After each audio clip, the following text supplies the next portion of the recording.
Comme à l'école.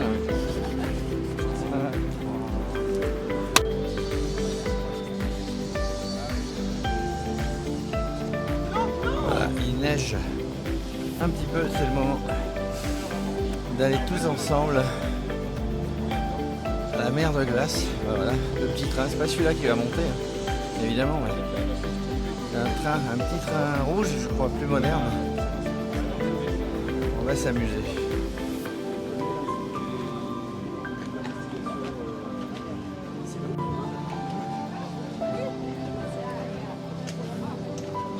Le départ à l'aventure. Ils sont venus, ils sont tous là. Salut Marine. Salut Jérôme. Marine de la Maïf. Exactement, c'est Alors, moi. qu'est-ce que tu nous proposes ce matin? Ce matin, je vous propose d'aller faire une petite balade autour de la mer de glace avec un glaciologue qui va nous accompagner pour nous éclairer un peu sur l'état actuel de cette mer de glace qui malheureusement disparaît à vue d'œil chaque année. Et c'est un sujet préoccupant et la Maïf s'y intéresse de très près, évidemment. Exactement, en tant qu'entreprise à mission, on a à cœur d'œuvrer en tout cas pour protéger la planète, ou en tout cas pour essayer de sauver ce qui reste à sauver. Donc on a un programme qui s'appelle le programme Sport Planète, qui vise à utiliser le sport pour aller vers des enjeux d'éco-responsabilité. Et donc aujourd'hui, c'est une illustration de cet engagement. On a vu évidemment lors de ces micros d'or que vous étiez très impliqué dans le sport. Vous y serez pour les Jeux? Non, malheureusement, on ne fait pas partie des sponsors des Jeux Olympiques. Ça, c'est la question que tu n'as pas le droit de me poser, Jérôme. Bon, excuse-moi Marine, bon, on reprend à zéro. Tu couperas au montage.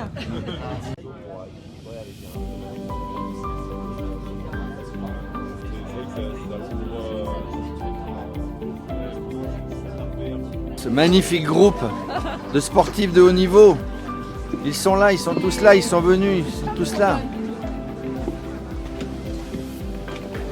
Après cette petite montée de 25 minutes à peu près, hein, tout le monde a l'air ravi. Je ne sais pas ce qui va se passer, mais voilà, on est arrivé à la gare du Mont Blanc. Bon alors, la grande maison rouge et blanc, on est venu admirer le glacier. Ah, on est pas mal de la maison rouge et blanche aujourd'hui. Hein. C'est vrai magnifique. C'est Oui. magnifique. Oui. On va faire une super balade. Vous êtes des aventuriers, hein, chez vous, on le savait. Exactement, bien sûr. Ça nous change de notre bureau de Neuilly, enfermé. Là, c'est top, on prend l'air et puis on passe un super Et on moment. ouvre les yeux. On ouvre les yeux. On va faire une super promenade. C'est comment ton prénom? Luc. Luc, on va partir avec toi. Isabelle, mon deuxième prénom.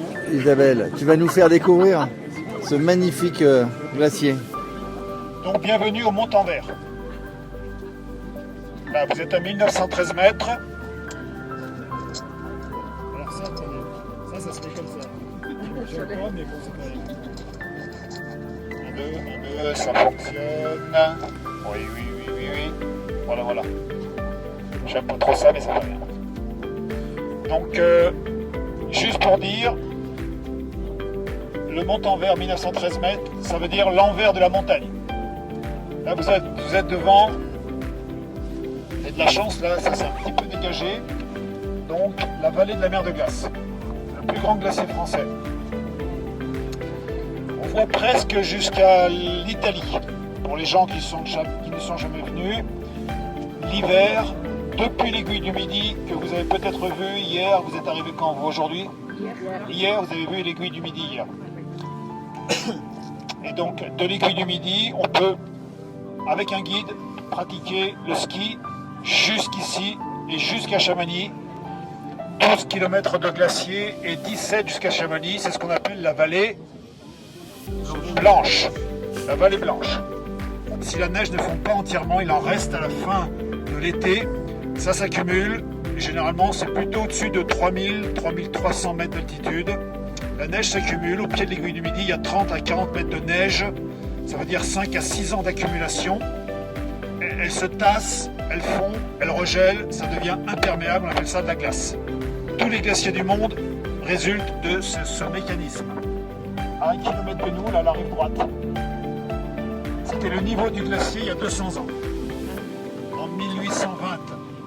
Entre 1600 et 1820, On avait ici presque 300 mètres d'épaisseur de glace en plus et 3 km de plus en longueur. Le glacier arrivait à côté du village des Bois et on l'appelait le glacier des Bois.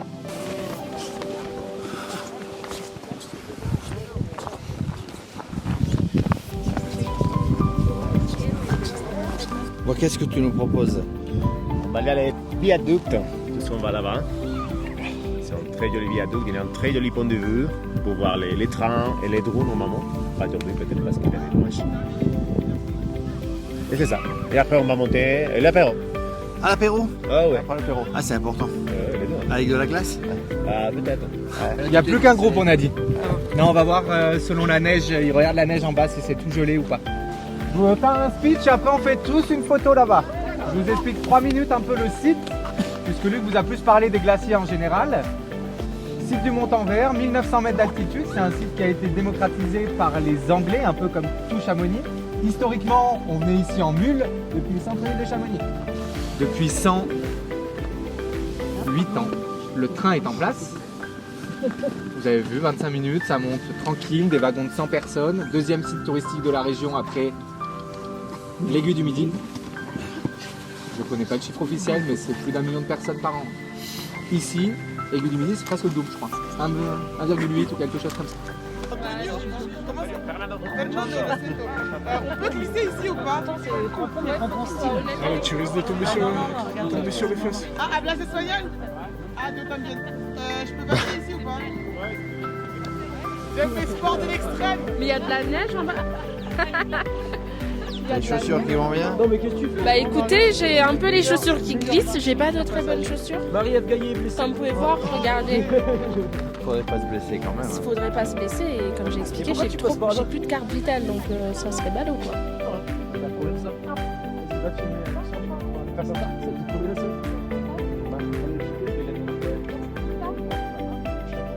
Regarde, ça vient pas fini. Tu fais les nuls parce que ça va. Ça glisse pas. Je pense qu'elle a les meilleures chaussures.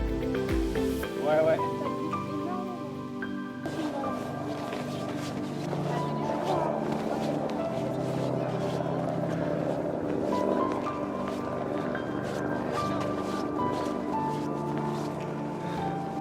Cinq domaines skiables différents à Chamonix. Ils sont indépendants les uns des autres.